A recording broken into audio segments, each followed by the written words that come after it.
Hi there. Okay, so I am currently in a reading project. We're doing I Want to Go Home. It's not that late. I can't sleep. So we're going to read another part from the chapter that we're reading, which is chapter 4. So let's just get right to it. I don't want to get thinking about it too much. You know where we're on page 35. So here we go.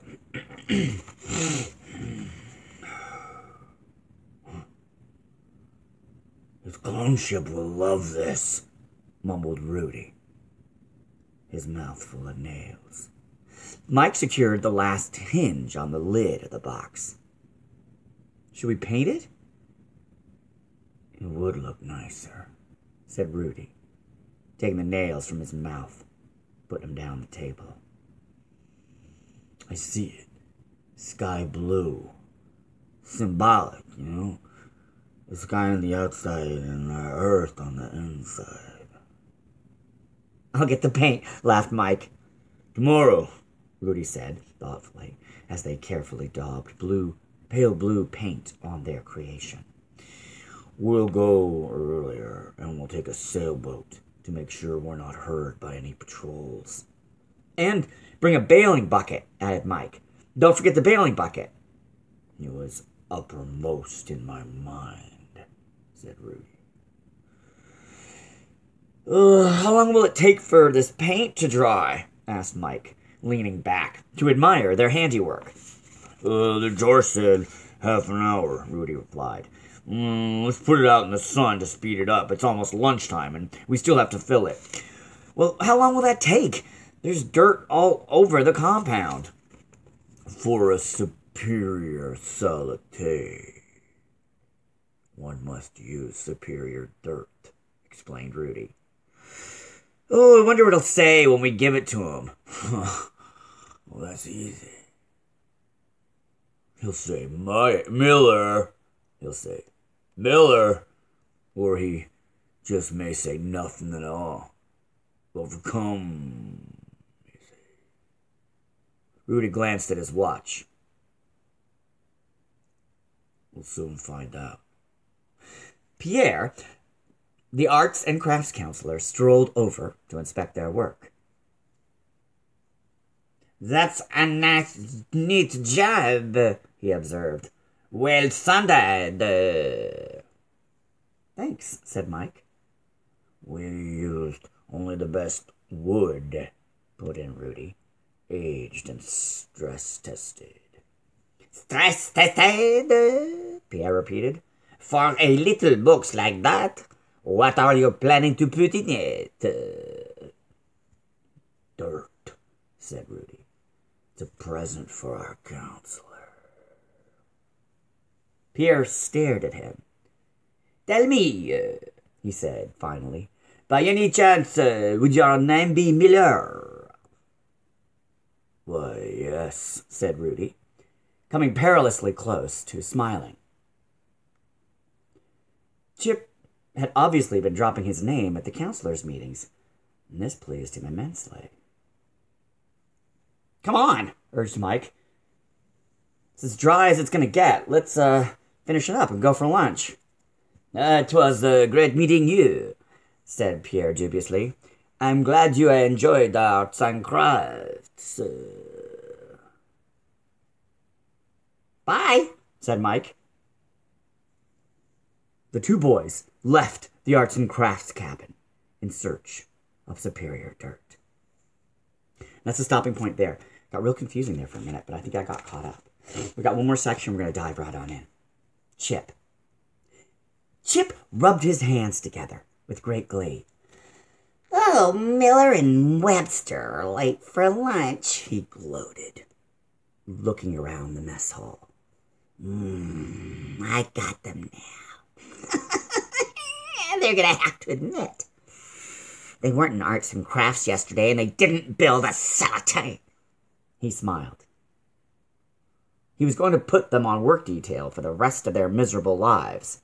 Well, said Harold sarcastically, where are our two artists? Shut up, Green, said Chip absently. They'll be here. Hey, look, Chip, called Adam from the end of the table. "Here they come." Into the mess hall came Rudy and Mike, proudly bearing their salad on a pillow. They threaded their way through the other tables, walked up to table 13, and held out the small blue box for Chip's inspection. "Here it is," said Rudy. "The salad." Chip was dumbfounded.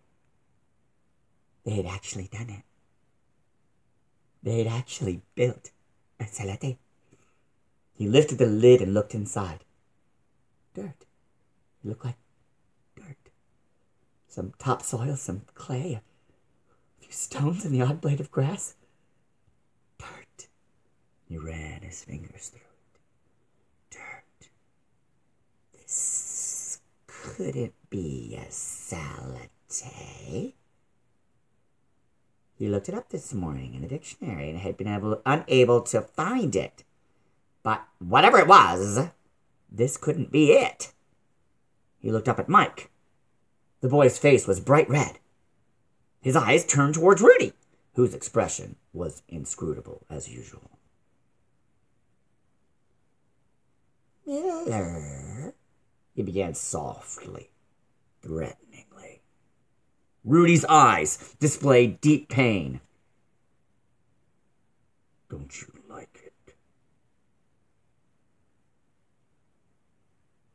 It's very interesting," stammered Chip.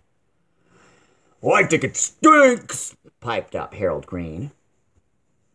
"That's because you have no soul," explained Rudy pleasantly. "That's because you have no soul."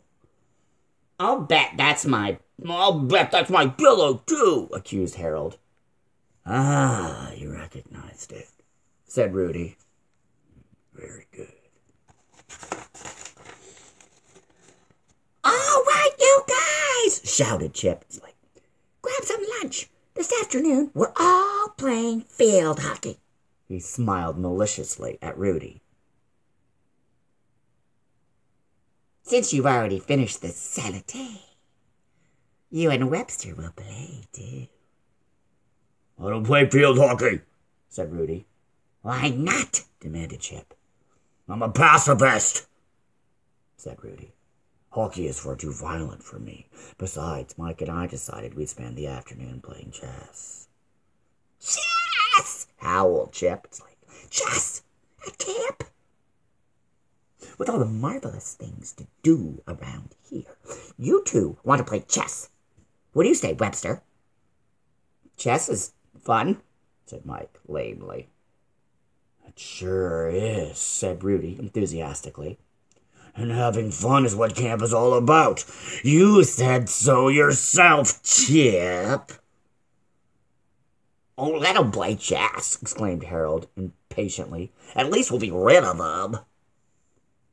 "Shut up, Green," snapped Chip. After 3 days, that answer was becoming a conditioned reflex. He turned to Rudy and Mike. "All right, just for today.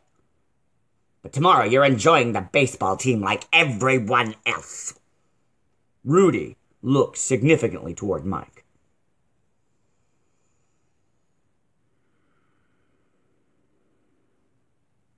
If all went well, there wouldn't be a tomorrow. That seems like a good stopping place. And so there we are, the end. Thank you for joining me for the reading of I Want to Go Home. We still have a few more pages to get through this chapter, which I thought was going to be more fun than it's turned out to be, but I do think it's going to lighten up, probably. I'm sure. Have a good night.